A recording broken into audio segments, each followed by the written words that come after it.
Olá, pessoal! Sejam bem-vindos a mais um episódio do nosso podcast quinzenal Prova com Consulta, o podcast da UFMT Araguaia. Hoje, quem está apresentando o programa sou eu, o professor Vitor, e o Vitor. E o Vitor, dupla. O Vitor. O Vitor já participou de alguns programas e hoje a gente tem um convidado. Todos são especiais, né? Mas esse convidado é um convidado externo dos muros da UFMT, né? Então a prova de hoje é recuperação química, um exemplo de superação com Fabrício Burjac, que é a nossa consulta também. Seja bem-vindo, Fabrício, ao nosso podcast Prova com Consulta. Obrigado, professor Victor. Obrigado, Victor, pelo convite. Estou inteiramente à disposição, como sempre. Os meios de comunicação, para mim, é sempre um meio de informar e levar também a política pública sobre drogas àquelas pessoas que precisam. Eu fico muito feliz de estar num centro universitário, né, o UFMT, que é para mim uma referência aqui em toda a região do Vale do Araguaia, onde a gente pode estar podendo contar um pouquinho mais da nossa história. Legal. Para o público externo, a gente conheceu o Fabrício, quem acionou foi ele, né, junto com alguns outros professores. Ele se dispôs a vir para o campus e conversar dentro de sala de aula com alunos, né, e turmas que estavam disponíveis antes do carnaval num projeto, um dos projetos que a gente vai falar, né, que era a conscientização, né, o cuidado, principalmente do adolescente universitário com o uso de drogas. Foi aí que eu tive conhecimento, né, desse trabalho impactante e social que ele faz, e a gente convidou ele para trazer, para tentar, através do nosso podcast, ter uma amplitude talvez maior, uma amplitude diferente e uma visibilidade que fique eternizada, né? Então, talvez esse episódio fica ao ar muito tempo.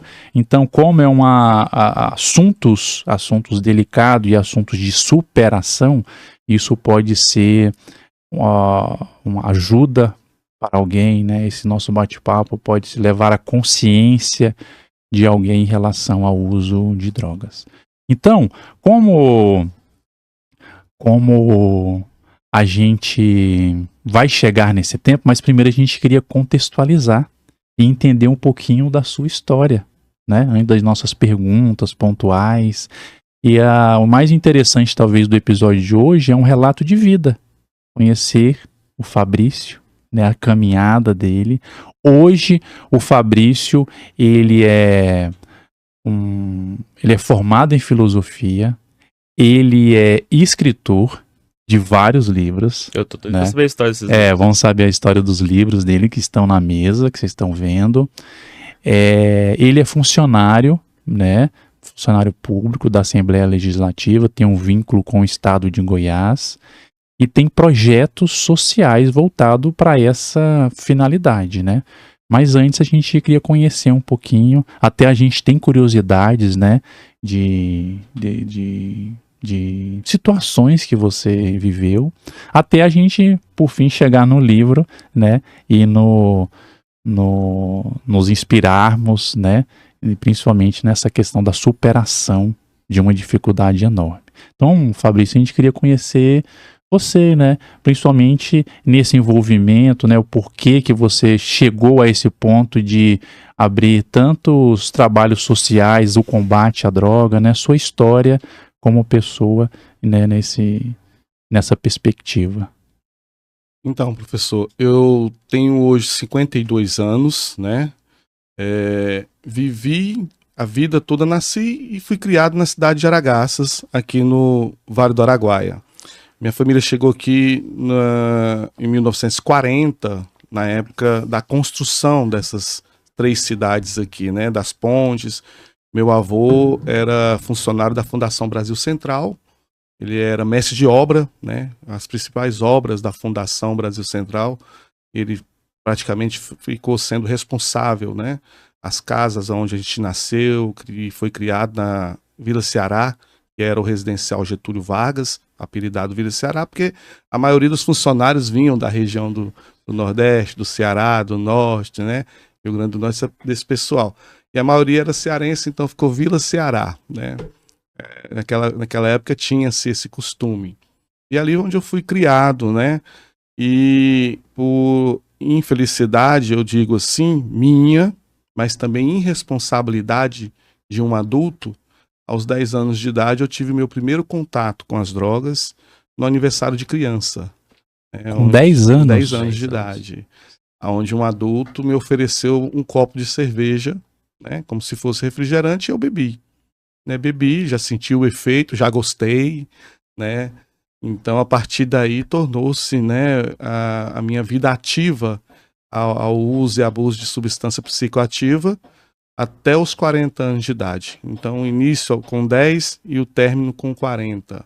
Os últimos anos na drogadição foram como morador de rua, lá na capital do estado de Goiás, Goiânia, na rodoviária, como usuário de crack.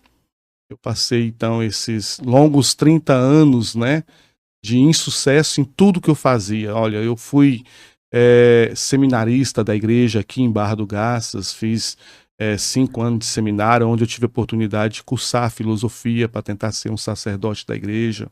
Levantava 5 horas da manhã até meia-noite lendo a Bíblia, mas a dependência química, o uso, o abuso, sobretudo do álcool, não deixava eu ter sucesso.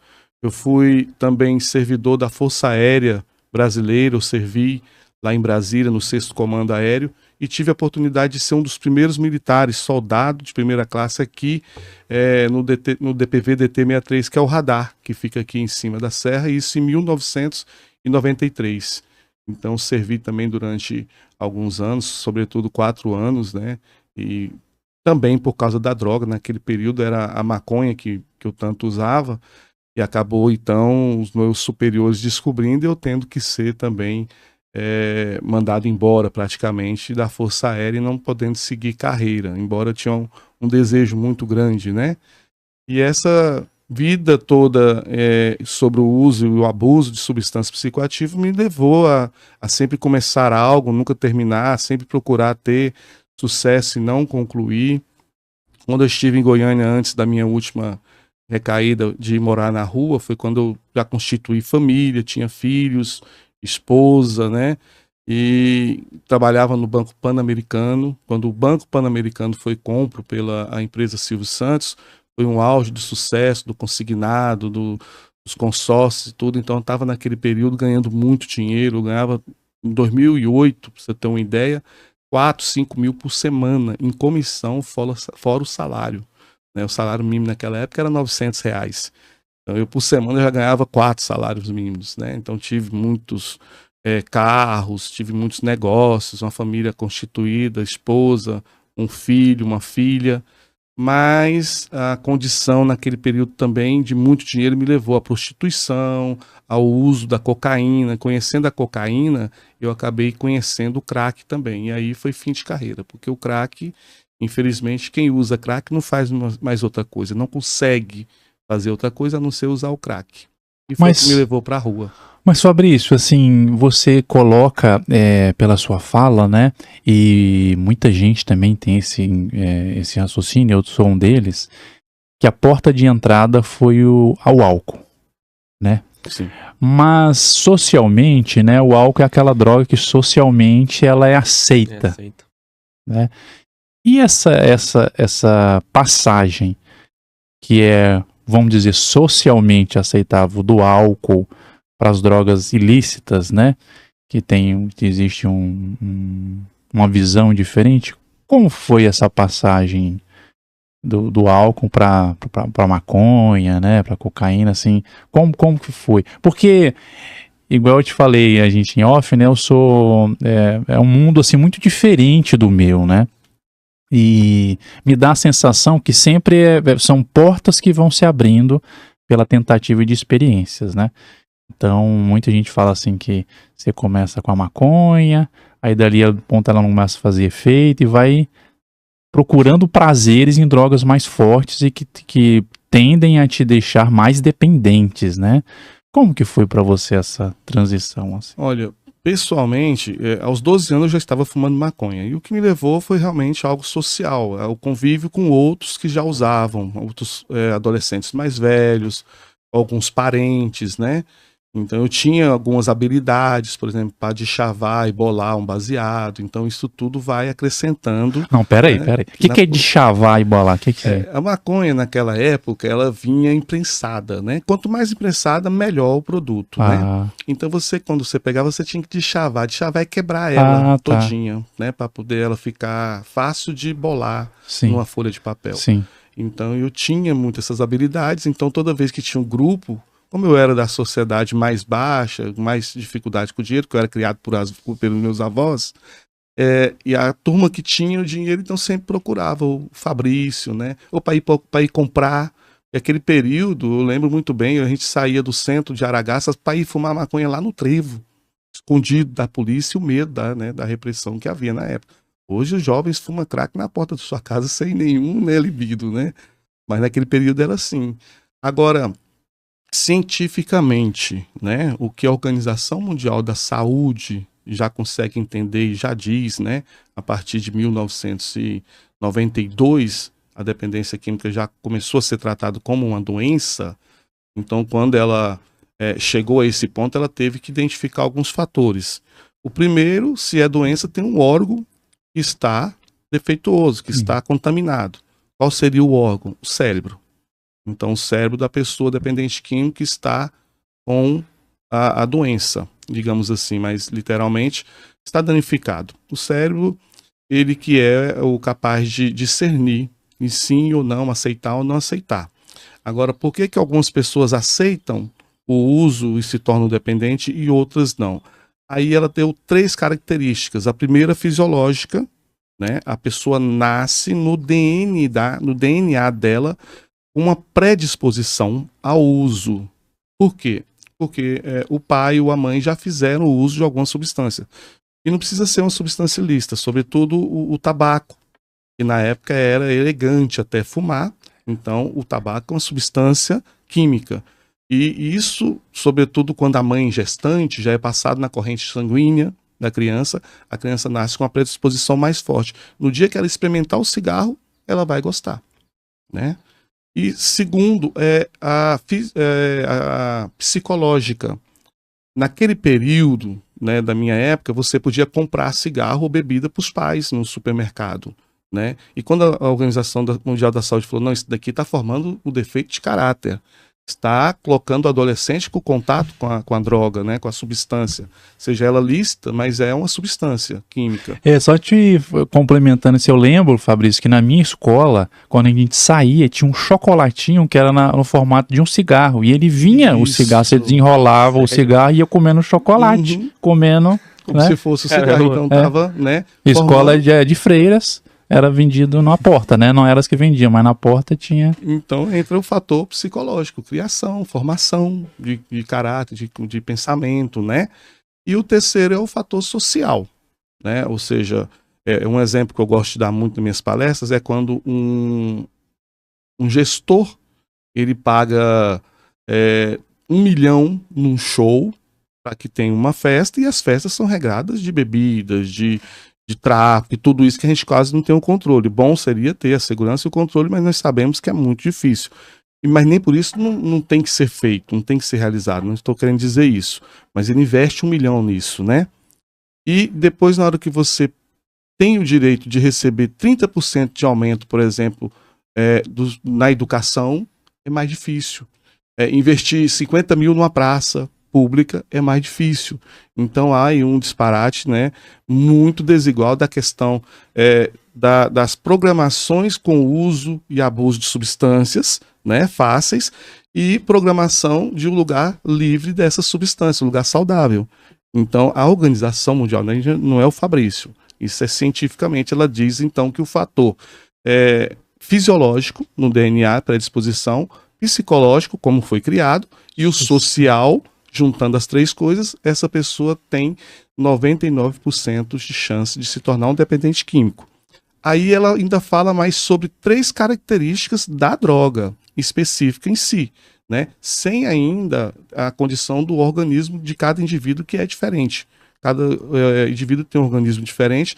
Então, a gente pensa assim, o indivíduo morre de overdose porque cheirou de cocaína, né? Hoje ele pode morrer de overdose só porque está tomando cerveja, porque pode ter etanol na cerveja, né? Então, toda droga, ela é, sobretudo, progressiva. Quando o indivíduo tem a predisposição, ele não consegue parar. Então, há uma compulsão no organismo dele devido a disparo de muita dopamina. Ele vai tomar um copo de cerveja, 2 copos, 3 copos, uma caixa.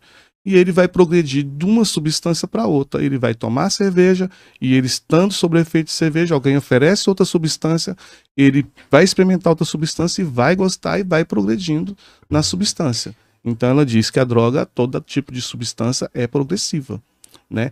Segundo, ela é crônica, porque está com o cérebro dele condicionado ao prazer. A sensação de recompensa de prazer, a cada vez que ele sente aquela substância lhe dando prazer, ele vai buscar querer mais, e cada vez mais, né? E não vai sentir tanta sensação de recompensa quando ele vai progredindo, porque ele vai diminuindo a dopamina, porque vai tendo um estado de depressão para pedir mais a droga. Por isso que aí essa droga já está fraca, então tem que passar para uma mais forte. Sobre você falar desses fatores, né, que pode influenciar o consumo, você disse que o seu foi mais um meio social, né? Que as pessoas te ofereceram, no caso. Mas havia uma predisposição da sua família, dos seus pais consumiam? Fumavam cigarro, álcool? Já vi isso? Meu pai era alcoólatra, ele morreu, né? Alcoólatra, eu tive 2 tios que morreram de cirrose, né? Nossa. Minha mãe era fumante, né?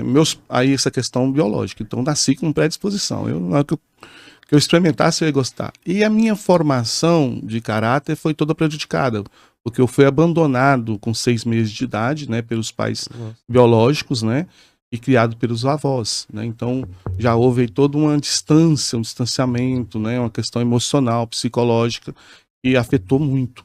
Né. E depois, aonde eu morava também era muito regado de bebidas, era um povo retirante do Nordeste, como eu disse no início, né. O pessoal veio do Nordeste, então tinha muito consumo de álcool. Então a cada casa tinha um pé de amêndoa, aquele 7 copa, né? E cada debaixo do pé de 7 copa tinha o pessoal que fazia uso de álcool, a cachaça na época, né? Então a gente saía ali no setor e era muito fácil, muito acessível, né? Você ter um consumo de álcool ali no setor, mesmo não tendo dinheiro ou trabalho. E também, no caso então, como você disse sobre essas coisas que aconteceram na sua vida, a questão de ser abandonado, não ter essa criação, esses fatores psicológicos, assim, que eu vejo muito comentar que a pessoa teve muitos problemas e aí isso acaba acarretando o consumo ou até o vício. E como você foi assim também? Tipo, um dos fatores também foi essa questão do psicológico, de eu me sentir muito mal, assim, teve essa condição de você achar que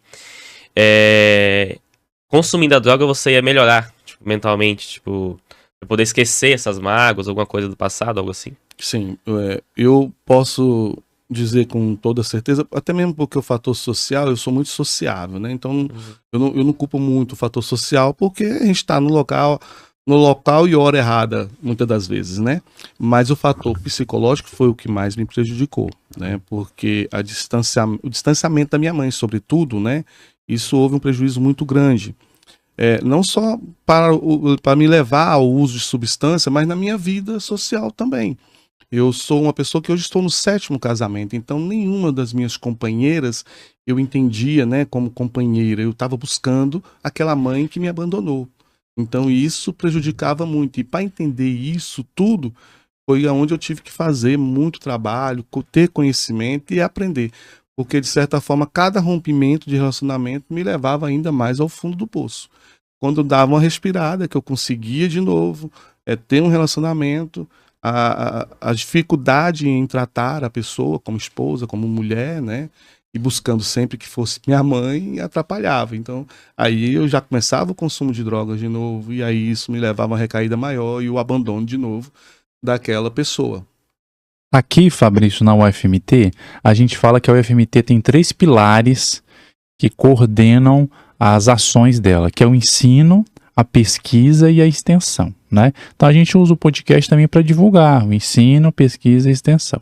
Nesse tripé extensão, a extensão são projetos voltados projetos sociais, né? E a gente, nosso laboratório tem um projeto, chama Farmácia Amiga, e ela vai para determinados pontos para levar o aluno e fazer atendimentos lá específicos. E ano passado a gente fez um atendimento num centro de reabilitação para dependentes químicos, Anjos da Guarda. E a gente foi lá e fez os exames com o pessoal, então os alunos tiveram esse contato, né? Tem um autor que eu esqueço o nome, e ele fala assim que toda história faz mais sentido quando você sabe todos os detalhes. Eu falo essa frase, me remeteu lá, porque lá algumas pessoas se sentem à vontade de falar, né? Igual você se retratando assim, a questão meio que o abandono familiar. Você talvez achou essa uma forma de preencher esse vazio que foi constituído. E lá são histórias, da grande maioria, muito pesadas. Coisas que eu nunca vivi, né? Pessoas, crianças, às vezes assim, sabe, só um exemplo, né? Assim, abusado dentro de casa, são situações, né? Então são todas histórias assim.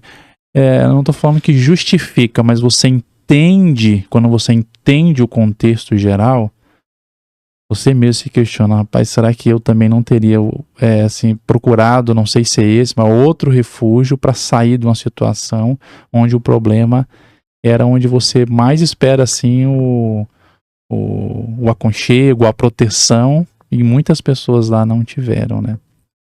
Então, você tendo essa sua fala, né, me remeteu muito a essa nossa ação que teve, todas histórias assim de vidas que muitas pessoas não passaram, né? Então, antes de julgar, a gente entender, né, a vida, e igual você falou, é interessante essa percepção a sua até dos relacionamentos, né? Que não é só a questão, tá vendo? Assim, não é só a questão do uso, né, de drogas. Você também teve essa consequência dos relacionamentos e tem essa percepção, né, da sua vida que teve essa consequência também.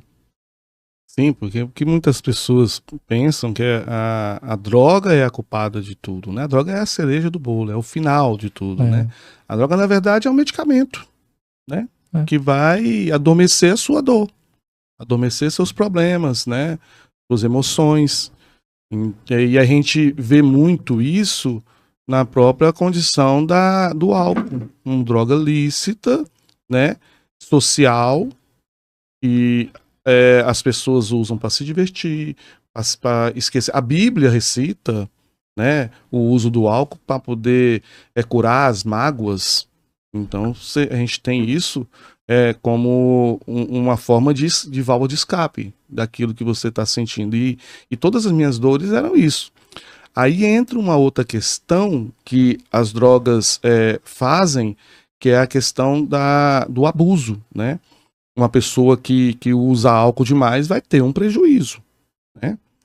Assim como a pessoa que usa crack demais vai ter um prejuízo.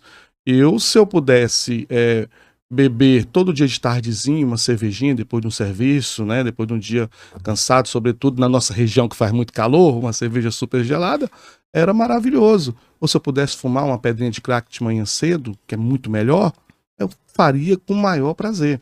Aí eu posso... Não, por quê? Porque eu carrego todas essas emoções, todos esses problemas, meu organismo com a predisposição, né? Porque se eu experimentasse uma droga e meu corpo repilasse isso, eu não usaria, né? Se ela fosse ruim, eu não usaria. Então, quando eu uso e sinto prazer e não tenho controle, é que vem o problema, né?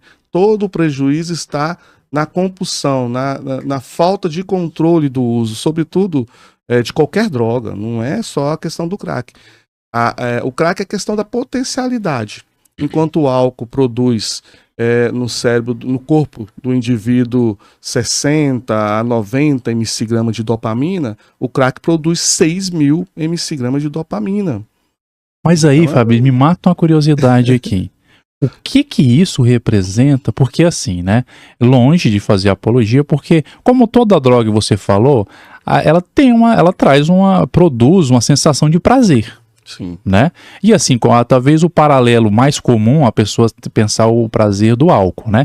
Existe aquela euforia de início e depois, no outro dia, que o pessoal chama de ressaca, e às vezes a ressaca não é só física, é moral, né? E também tem constituintes químicos, então geralmente o nível de prazer ela tá aqui, o álcool sobe, quando volta, ela não volta aqui, você volta depressivo, né? Assim, uma situação, não que você é uma pessoa depressiva, mas ele te deprime pós o uso, o que condiciona a pessoa, não, eu vou tomar de novo para me elevar. Então eu imagino que as outras drogas seria isso. Agora o crack, quando você falou esses números, o que isso gera no seu organismo? Então, nesse momento, né, de êxtase. O cérebro ele não identifica, eu tô bebendo álcool, eu tô usando crack, né? Não, ele identifica potência de prazer, recompensa que o cérebro lhe proporciona de prazer para o seu organismo. Eu falo até nas minhas palestras assim, sem introduzir as drogas, né? O organismo do indivíduo foi programado para ter prazer. Então, todos os dias, quando você abre o olho, você está disparando dopamina. Né? Você abre o olho, disparou dopamina. Levantou, disparou dopamina. Veio para esse podcast aqui, porque hoje o nosso corpo produziu no mínimo 30 mg de dopamina, porque senão nós não estaríamos aqui. A produção de dopamina do indivíduo é de 12 a 60. Você vai ficando mais velho, vai passando o tempo, vai diminuindo, lógico, né?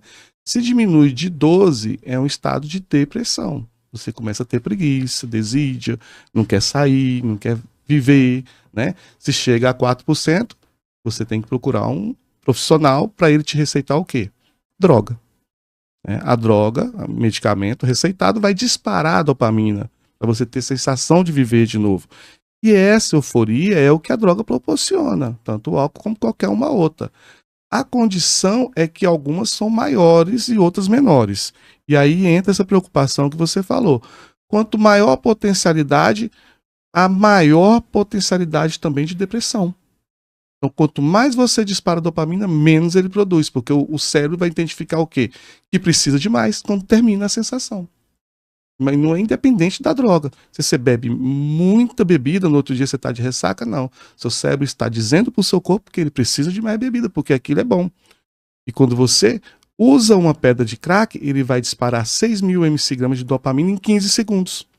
Em 15 segundos você vai estar no estado de depressão, chegando a menos de 12 mg de dopamina no seu corpo. Então você vai sofrer realmente. Vai sofrer. E aí você não vai querer fazer uma outra coisa a não ser buscar outra pedra de crack para fumar. E o crack diferencia de todas essas outras drogas, porque enquanto o álcool ele tira o libido, te dá uma sensação de coragem, né? A maconha te dá prazer de alimentação, de comer, fome, né? O crack não dá, porque é muito prazer, ele só dá aquele prazer em 15 segundos, e quando o cérebro identifica a falta dele, ele vai fazer de tudo para que você volte a usar. Então a sensação de prazer do crack é usar mais crack. E eu... Antes da entrevista, eu assisti uns episódios, o Vitor até sugeriu alguns, assim, ele falava assim, quanto mais prazer a droga, mais rápido é o efeito. O efeito é muito curto, né? E a descida dela também é violenta. Até pensando bioquimicamente, né? Quando você falou que a gente acorda, o nosso organismo produz essas substâncias. A gente tem endogenamente, a gente tem a produção disso. A partir do momento que você faz uso externo, o cérebro também identifica assim, eu não vou produzir mais. Se está vindo externo, então a sua depressão é que até o seu organismo para de produzir, e aí você, além da droga que você parou de usar, o efeito foi embora, o seu organismo não produz, que fala, não, está tendo demais, eu vou parar de produzir. E aí tende a ter essa depressão tão severa, né? Tão severa. Buscando aquela sensação externa de prazer. E você citou algumas drogas que você consumiu, como o álcool, a maconha, o crack. Teve algum contexto entre a passagem de um para outro? Também foi o meio social ou foi algo que você quis buscar? Olha, a gente costuma dizer que é oportunidade, né, dada, né? Do álcool foi numa festa de aniversário. Né? Então, você já relatou. A partir daí, toda festa de aniversário eu queria saber qual que era o adulto que ia me dar cerveja, né? Uhum. Por isso que hoje eu não vou mais em festa de aniversário. Criança de 10 anos, você imagina que ela vai atrás do docinho, do refrigerante. E já a maconha foi nas festas, né? Já com os adolescentes mais velhos, né? Na oportunidade que tive de conhecer, né? E não tem álcool hoje, porque você não tinha uma criança de 12 anos no trabalho, então não tem dinheiro. Então é só se alguém lhe der. E aí numa festa, eles têm mais a restrição de dar festas normais para jovem e adolescente.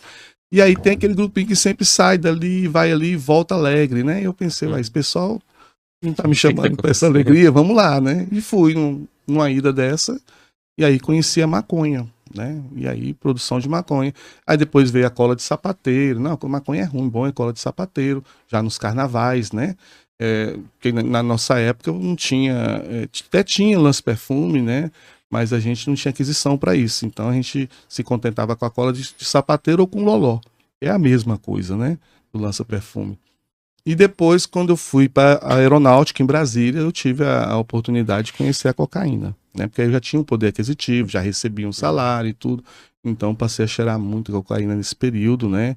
E me prejudicou muito, porque a cocaína era um poder aquisitivo maior. Então eu ganhava muito bem, mas não sobrava nada. Eu saía o dia com o salário, no outro dia eu não tinha nada, porque eu gastava tudo na cocaína. Eu sempre fui muito compulsivo, né? Aí entra uma outra doença além da dependência química. E depois de muito tempo que eu aprendi que é a adicção. Então, nem todo dependente químico é adicto. Às vezes o dependente químico, ele só é dependente químico social, moderado, né? Ou um usuário mesmo normal, como da cerveja. Eu conheci muitas pessoas que usam crack e vai para casa, tem a vida normal, continua com as esposas, não altera em nada. E aí eu aprendi que a adicção está antes da dependência química. Muitas vezes a pessoa é adicta e nem é dependente químico, né? Então esse também era um outro fator que eu tinha também comigo e tive que aprender a lidar, né? Para poder recuperar. Bom, voltando um pouco até o nosso tema, né, que é a recuperação e esse exemplo de superação. Vamos começar agora a superar isso aí. O ponto, quando que você chegou... Você aceita mais água que a gente pega para você? Você pega lá, Fábio, por gentileza. Chegou assim e viu que você precisava de ajuda. Aí eu acho que é o ponto final, né, da curva para você começar a falar assim, não dá, porque eu sei que, eu não sei se a sua história se repete, mas é muito, uma rotina de escutar que a pessoa tentou várias vezes. No nosso projeto de extensão, a maioria lá, e eles até falam assim, olha, o melhor jeito de se tratar é você conviver com pessoas que também são dependentes, que a pessoa te entende, a pessoa sabe dos gatilhos que às vezes você quer enganar pessoas, né, se colocando numa situação para sair daquilo. Quando que foi esse... Porque você já falou, né, assim, até com riqueza de detalhes, o tanto que você perdeu.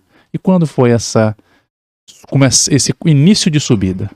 Olha, é muito bom você falar dessa questão, porque muitas das vezes a gente acaba falando só, né, da perdição. E é onde mais interessante para as pessoas, por incrível que pareça, elas gostam da destruição. Eu já perdi fãs dos meus livros por causa disso. E nas minhas palestras eu falo muito, e eu acredito que meu filho, o Cauê, né, ele foi um pivô. Eu estava morando ainda com a mãe dos meus filhos, né? O Cauê tinha 6 anos e a Cauane, minha filha, tinha 3. E a mãe dos meus filhos é uma pessoa muito, muito centrada, muito equilibrada, professora, né, lá em Goiânia, da rede municipal.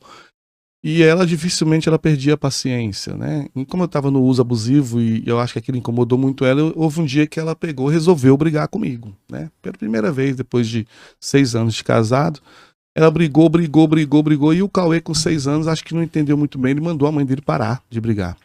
Falou, mãe, para de brigar com o papai. O papai ainda não está no tempo dele. Só isso. Nós paramos, como nós éramos pessoa...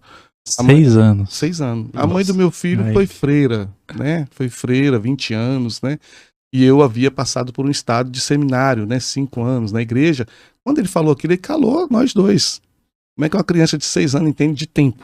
Né? Criança de 6 anos vai pra escola, come, tudo, e quer brincar e não entende de tempo. Então ela falar que não era meu tempo ainda. E aquilo, então, houve um despertar na minha mente. Eu falei, eu não posso continuar aqui, né? Eu vou prejudicar meu filho. E, sobretudo, ele já tinha pego umas 2 vezes com lata na boca, fumando crack. Aí foi que eu chamei a mãe e falei pra ela, você tem que ir pra casa dos seus pais, pega o que você puder pegar dos seus móveis, pega um carro e vai pra casa dos seus pais e eu vou embora caçar um tratamento. Nisso daí, a metade dos meus móveis eu vendi pra Boca de Fumo, R$200. A minha caminhonete eu vendi na Boca de Fumo por R$100. E assim foi trocando as coisas tudo e fui parar na rua.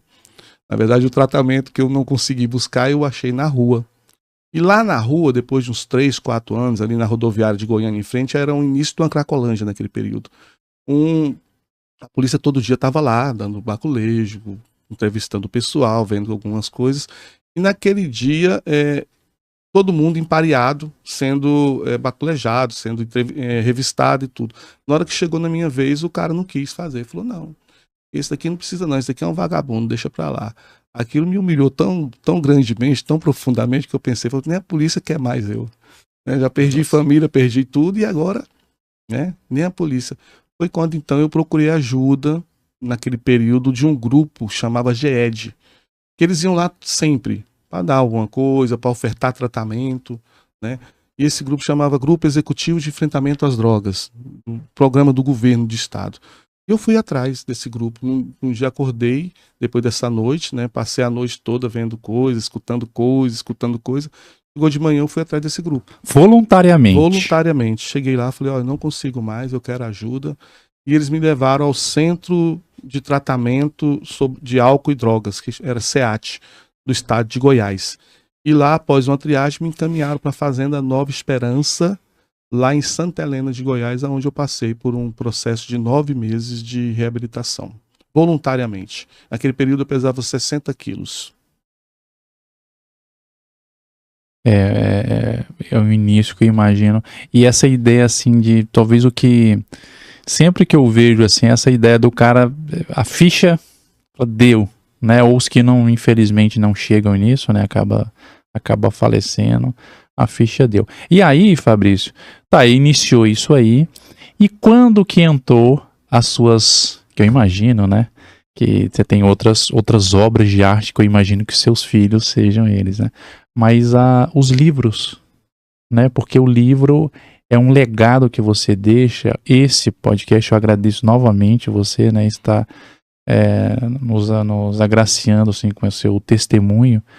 E os livros, quando que surgiu esse tempo, essa ideia, né? Que eu imagino que os livros estão um pouco escrevendo o que você relatou aqui pra gente dessa trajetória, né? Para ajudar essas situações, outras pessoas. Quando que surgiu o Fabrício escritor? Então, eu já havia passado por outros centros de tratamento antes da Fazenda Nova Esperança e sempre desistido. Começava, ele desistia, não concluía, como tudo na vida do dependente químico. Toda a história é igual. Você não chega ao tratamento se não chegar ao fundo do poço. Foi interessante você falar isso, né? Todo dependente químico, quando procura um tratamento, é porque ele já não está aguentando mais. Hoje, em muitos casos, isso é forçado, né? Nas internações compulsórias, involuntárias. No caso da Clínica Anjos da Guardas, que é uma instituição que foi inaugurada por mim, inclusive, em 2019. É mesmo? Nossa, olha. Caramba. Eu trouxe a Anjos da Guarda para Barra do Garças, né? E naquele período que eu fui para a Fazenda Nova Esperança, no primeiro dia que eu cheguei lá, uma sensação enorme, vontade enorme já de voltar e ir embora, eu comecei a escrever. 6 horas da tarde. E aquilo, escrevi e a sensação passou. Contando, né? Eu tô assim, não sei se eu fico, não sei se eu quero e tudo. E aí virou o dia. No outro dia deu 6 horas da tarde, eu fui escrever de novo. Me deram um caderno de 10 matérias, grandona, né? E todo dia eu fui escrevendo e anotando. Primeiro dia, segundo dia, terceiro dia, e colocando tudo que eu sentia, tudo que eu estava vivendo, né? E eu falo até, inclusive, que 9 meses dá 270 dias, né? Eu passei 269 querendo ir embora. E no dia que eu queria ficar, eu tinha que ir embora. Aí eu falei, ó, a recuperação é a arte de se contrariar. Porque eu consegui ficar aqui querendo ir embora, né? E agora eu quero ficar, pedi para ficar, queria trabalhar. Então esse é seu primeiro livro? Esse é o 270 dias. Você faz a gente colocar na frente para a câmera pegar um pouquinho melhor? Então esse é o relato de você dentro da unidade terapêutica. Unidade. Tudo que eu passei, tudo que eu vivi, cada conversa, cada sentimento, cada briga, todos os sentimentos. Aí quando eu saí, eu senti na obrigação, da primeira conquista da minha vida foi concluir um tratamento. Isso eu confesso, né? Tudo que eu havia tentado, eu nunca tinha concluído. Nem a faculdade. Né? Eu terminei a faculdade de filosofia depois, né? Agora em 2017. Então eu tive assim, a vontade de ir lá no SEAT, no Grupo Executivo de Enfrentamento às Drogas, e levar aquele caderno, né, de tudo que eu tinha vivido e agradecer por eu ter concluído e tá me sentindo melhor. Mas pensando que eu poderia talvez voltar para a fazenda para trabalhar na fazenda, porque eu não tinha expectativa de trabalhar em nenhum lugar. E eu tinha medo de voltar ao meu campo de serviço, porque o meu campo de serviço, apesar de ser muito bom e eu ganhar muito bem, eu entendi que aquilo me levava um gatilho. A recaída. Eu falei, então lá eu não posso. E aí foi quando o grupo viu esse caderno, né? Falou, isso daqui dá um livro. Diz, você vai trabalhar com a gente. E aí, ao mesmo tempo, já me enganjou numa comunidade terapêutica para me dar depoimento, para me dar palestra, e foram me treinando, me capacitando. Aí eu fui para a PUC fazer, eu lembro até hoje, para mim foi o maior orgulho da minha vida fazer um curso sobre dependência química da PUC, né? Que você pega o diploma... Tem um curso aqui da PUC, né? Aí depois veio outro da Unicamp, veio outro. Mas esse curso era voltado para quê? Para você? A dependência química, para poder aprender sobre a dependência química, para poder aprender. Isso tudo que eu falei, eu aprendi nesses cursos, né? Sim. Como é que a droga age no corpo, como é que ela sai, como é que você procura tratamento. Então hoje eu sou muito feliz hoje por ter ido mais de 40 cursos, hoje mais online, né? Mas naquele tempo era mais presencial. Então eu tive várias universidades que eu tive a oportunidade de ir, tudo pelo o grupo executivo que me ajudava, né, a me capacitar e ter muitos cursos. E aí eles falaram, vamos ter que fazer o livro, né, desse projeto aqui, e aí a gente fez, mas eu já fui aqui em Barra do Garças, porque naquele período, em 2015, quando eu saí da fazenda, em 2017, tinha um pessoal que morava debaixo da ponte do Rio Araguaia. Era em torno de uns 30 usuários de drogas. Eu cheguei uma época, em 2013, quando eu passei em Aragaça, a usar drogas lá debaixo da ponte do Rio Araguaia. E aí, o prefeito, na época, em 2017, pediu ajuda a esse grupo em Goiânia, porque ele fazia parte do governo e tudo. Aí a gerente do GED falou, nós temos um rapaz que é daí de Aragaças, talvez possa ajudar muito. É o Fabrício, vou perguntar se ele quer ir. Na oportunidade, eu falei, quero. Até então, assim, eventos sociais, esses projetos sociais não tinha na sua vida? Não, eu estava recomeçando a vida de novo. Você tem ideia, eu trabalhei de 2015, depois do tratamento, até 2017, numa portaria de hotel recebendo R$600. Meu aluguel era 800. Eu ainda tinha que fazer R$200 para pagar o aluguel, né? E lá, só que lá era bom porque eu tinha onde comer. Então eu teve todo esse projeto de refazer minha vida novamente. De alguém que ganhava 12 mil por mês para não ganhar nada, né? E aí eu vim para Aragaças para poder fazer esse projeto em Aragaças, e foi o primeiro projeto que foi construir o Conselho de Políticas sobre Drogas, o CONPOD. E naquele período a gente constituiu o conselho e constituiu uma CNPJ para esse conselho, já dando toda a autonomia para a gente talvez estender o projeto, né? E foi quando eu trouxe o caderno. Então não foi o grupo executivo, ele só incentivou, tem que fazer um livro, tem que fazer o livro. Naquela oportunidade eu conheci o João do Couto, que é um produtor e tem um editor aqui em Barra do Garças. Aí eu apresentei, né, o caderno a ele e ele falou, vamos fazer o livro, que vai ser bacana. E foi quando então nasceu o 270 dias. Só que para nascer o 270 dias, o João teve uma outra ideia. Ele falou, Fabrício, não tem como a gente contar a história do seu tratamento sem contar a história da sua perdição. Mais ou menos o que foi o nosso programa aqui, entender um pouquinho o contexto. Você vai ter que fazer e contar a sua história de como é que você chegou lá na fazenda. Aí me pôs para escrever, né? Aí então surgiu o Fundo do Poço, que apesar da cronologia, esse daqui ter sido escrito primeiro, esse foi lançado primeiro do que esse. Entendi. Porque tinha que contar a história, né? Foi quando eu falei que eu perdi uma vez uma fã, porque quando esse livro foi lançado, vendeu 3.000 cópias em 15 dias, né? E o projeto era construir o centro catequético da minha igreja, então por isso que vendeu bastante. E aí depois quando lançamos o 270 dias, já vendeu bem menos, vendeu 1.000 cópias, né? E quando as pessoas me perguntavam, nossa, eu gostei demais dos seus livros, eu li os dois. Eu falava, qual que você gostou? Ah, eu gostei mais do Fundo do Poço. Aí eu falava, não, a desgraça sempre vem antes da coisa boa, né? E aí as pessoas, meu Deus do céu, né? Ficava, eu tô perdendo os fãs, né? Aí eu comecei a parar. Mas essa foi a história. E aí esse conselho, né, de política sobre drogas, começou a fazer sucesso. Nós internamos naquele período, só em um ano, 120 pessoas. Eu colocava no meu próprio carro e levava para a Fazenda Nova Esperança. Lá é um lugar bem amplo, cabe muita gente. E comecei a pegar contatos, né, com outras comunidades, porque não estava cabendo lá. Então foi aí que eu comecei a conhecer outras unidades aqui e acolá. E conheci o Tavares, que era dono da época da Ágata, lá em Aparecida de Goiânia. Foi quando lá também ficou super lotado e ele teve a ideia, vamos abrir lá em Barra do Garças. Né? E nós muda CNPJ e abre lá Anjo da Guarda. E nós trouxemos em 2019 a Anjo da Guarda aqui para Barra do Garças. Hoje, graças a Deus, nós temos, né, também uma instituição feminina do mesmo porte, que é a Casa Vó Joaquina, né? Aqui também que a gente inaugurou, né? Porque a demanda foi muito grande. Sobretudo hoje, que as mulheres precisam e necessitam mais do que os homens. E a gente anda nas ruas, hoje a gente vê um número muito maior de mulheres. E na recuperação é muito mais complicado. As pessoas não gostam de trabalhar com as mulheres dependentes químicas. Enquanto eu tenho aí uma lista de 100 unidades terapêuticas masculinas, cada uma com 60 vagas, eu tenho aí 10 femininas e cada uma tem no máximo 10 vagas. Nossa. Inclusive, Fabrício, no final eu quero pegar o contato, se você tiver o contato, talvez eu fazer, esse ano a gente já tem uma parceria com a prefeitura de fazer na farmácia básica esse projeto. Vamos dar a gente ir lá, né, nelas. Depois pra gente fazer o projeto lá assistencial. Hoje nós temos 30 mulheres. Lotado. E tem a Maria Madalena, do Pastor Parrião, que tem também 10 mulheres lá também, não tem vaga. Né? Então, todas essas unidades que são aqui. E a Ebenezer, que é... A Madalena já é voluntária, a pessoa tem que querer, né? E a Ebenezer também voluntária de homens. Por isso é um número muito menor. São 18 homens lá na Ebenezer. Também não tem vaga. Entendi. Aí as unidades particulares que cobram, né, uma mensalidade, elas conseguem internar também de maneira involuntária.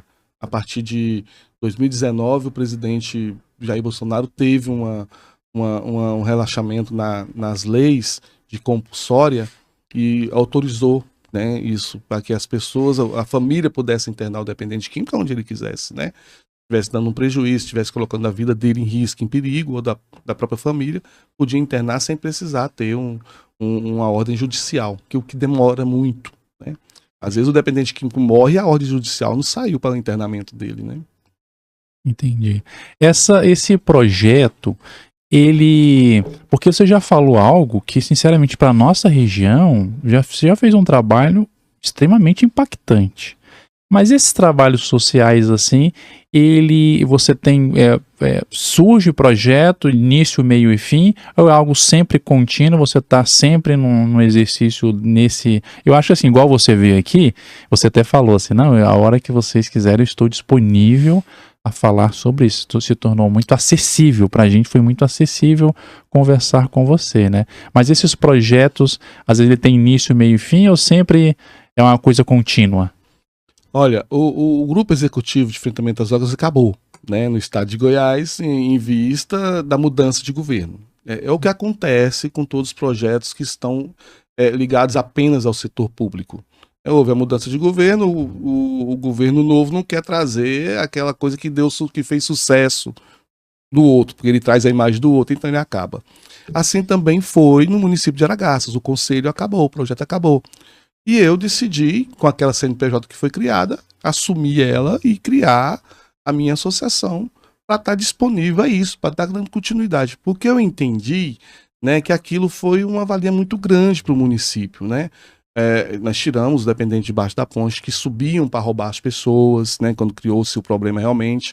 Nós tínhamos um início da Cracolândia lá bem próximo ao cemitério, nós conseguimos controlar, né, e o sucesso naquele período de 2017 a 2018, um ano apenas, levou a gente a ir em 52 municípios do estado de Goiás, abrir os conselhos com a nossa experiência. Nós somos chamados ao Ministério da Justiça, Ministério de Cidadania, participamos do primeiro Fórum Internacional de Dependência Químicas em Campos do Jordão, com a nossa experiência, né, com o nosso trabalho. Nós éramos a única comunidade e o único conselho que chegava no dependente químico de forma direta e abordagem natural com eles, porque era a mesma linguagem, né? Eu como dependente químico, e nós passamos a entender que só o dependente químico para ajudar o dependente químico. Não adianta ter o conhecimento se não tem a prática, não adianta ter prática se não tem conhecimento, porque até mesmo porque outros dependentes que a gente recuperava e não tinha teoria, não estudavam, tentavam fazer a mesma coisa e o máximo que eles conseguiam era recair também. Então eu comecei a ver isso também, não adianta o cara só recuperar e não estudar a coisa, né? E isso hoje é o que mais tem dificultado os trabalhos, porque a maioria dos dependentes químicos, das pessoas em vulnerabilidade, são também a maioria um pouco intelecto. Sobretudo algumas analfabetas mesmo. Até não conseguem nem escrever e nem ler, né? Então isso torna mais difícil ainda. E por isso que eu decidi não abandonar o projeto e continuar. Meu telefone é 24 horas, as pessoas me ligam. Graças a Deus, hoje eu tô casado novamente, bem casado agora, graças a Deus. Quero mandar um abraço para minha esposa, a Clênia, né? E ela tem me aturado muito, porque meu telefone toca 2 horas da madrugada, 3 horas, porque esse é o horário que as pessoas mais precisam. E eu sempre atendo, né? Quero atender, quero pelo menos uma palavra amiga, se eu não puder naquele momento, né? E vou levando o projeto. Hoje, por exemplo, esses 2 livros a gente conseguiu ajudar a igreja. Mas o 3º livro, a gente consegue recursos para poder manter também a instituição. Agora, há um ano atrás, quando as prefeituras daqui viram a necessidade de ajudar mais, a gente conseguiu também, né, quitar algumas certidões e fazer também agora parcerias com as prefeituras.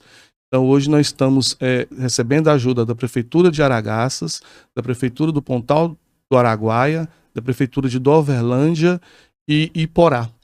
Então essas 4 prefeituras nos ajudam e a gente dá retribuição também a essas prefeituras, ajudando essas prefeituras. Nós temos porque assim, né, Fabrício, não é a questão só de você ajudar o dependente, tem a questão social, porque se você não auxilia essas pessoas doentes, a coisa vai tornando uma proporção, igual você falou, vai criando uma cracolândia. Aquele ambiente, ele vai sendo desvalorizado.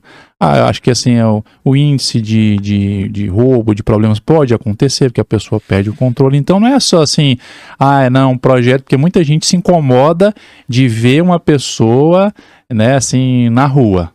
Mas também não tem a percepção ou o cuidado ou ir atrás de lugares ou de projetos sociais para acolher aquela pessoa, né? Aí senão, às vezes fala, não é problema meu, o cara tá ali, mas se ninguém não for cuidando, vai tornar um problema grande e vai te atingir, né? Então, assim, não é pensar assim... ele que levou isso e ele que tem que se virar. Não, as políticas públicas é isso, né? De você direcionar, às vezes, para quem mais precisa, e se não tomarmos uma atitude, e agradeço você, né? Em nome da sociedade estar fazendo isso, vai respingar em todo mundo, né?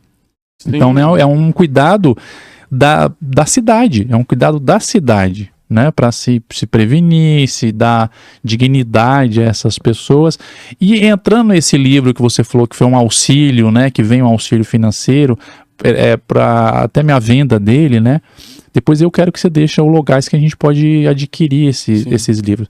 Esse livro, Adictus Invictus, ele faz parte da sua história ou você já transcendeu e está falando outros exemplos? Então, o Adictus Convicto, ele, por mais que pareça na minha história, eu tentei tirar muito fora mesmo, para entrar mais num contexto geral. Tá. Essa ideia surgiu lá em São Félix do Araguaia, após passar um momento com o bispo Dom Pedro Causadáliga, e ter conhecido a palavra adictos num momento de tratamento que eu consegui passar por 40 dias e não consegui concluir, e descobri a palavra adicto, que era um adicto. Então, eu tive esse contato com o Dom Pedro, e lá ele me deu a oportunidade de ir lá no centro Dona Irene poder ter acesso, né, a documentos, a livros, para poder ler sobre o que era adictos.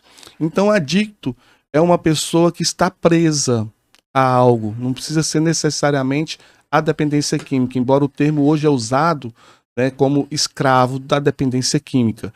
Mas o adicto na Roma antiga, por exemplo, era aquela pessoa que pegou um dinheiro emprestado, não conseguiu pagar, o devedor ia lá na justiça e cobrava para que a justiça desse uma carta de adicção daquela pessoa.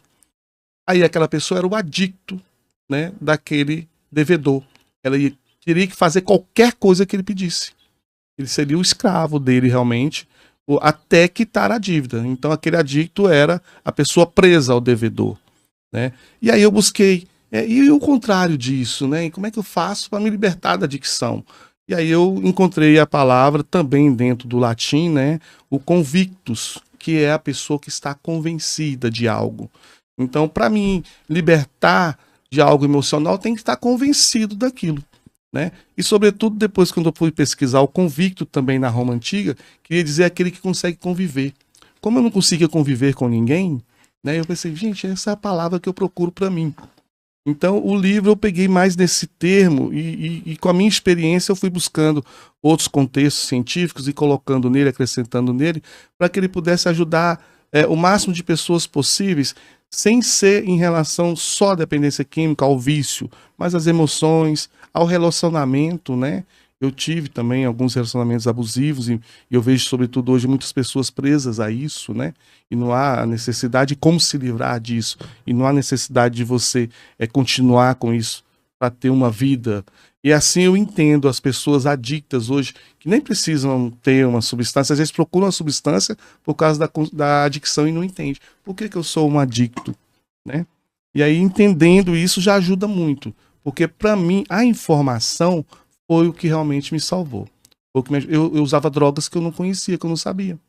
Então, quando eu comecei a conhecer essas palavras, esses conceitos, a substância, o que eu estava usando, eu comecei a buscar, né, uma recuperação. Então, até aproveitar que a gente está na UFMT, né, num local acadêmico, na universidade, você disse que você terminou o curso de filosofia após se recuperar, né?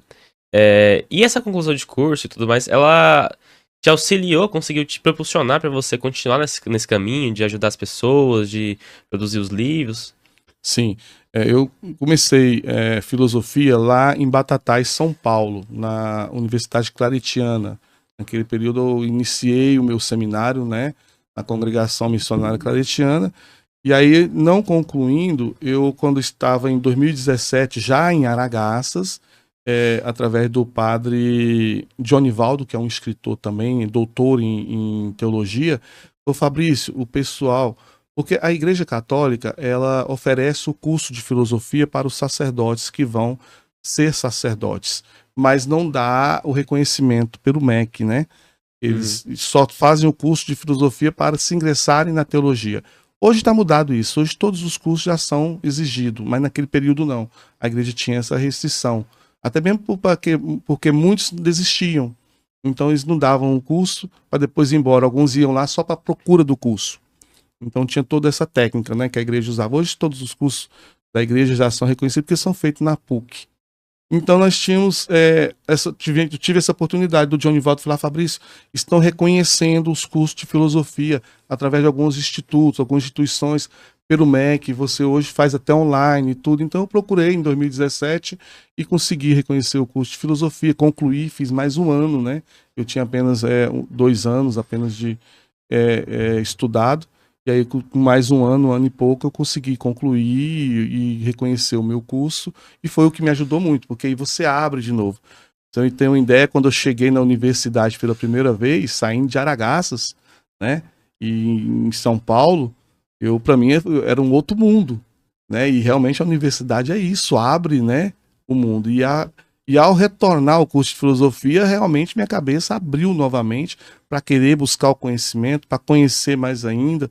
Hoje eu tenho mais 2 livros escritos para poder produzir, né, para poder anunciar eles aí mais para frente. Já estão tudo pronto, né, só esperando a gente. E a cabeça do dependente, eu falo assim, usou tanta droga que funciona 5 vezes mais acelerado, né? Uhum. Então o João às vezes fica falando, Fabrício, nós nem terminou de vender o outro, terminou de pagar o Addict Convict, você já está com mais 2, e nós estamos no para, né? E aquilo, eu sei que muitas produções talvez nem chegam a editar, né? Ficam pra gente, mas isso é o que realmente me ajuda.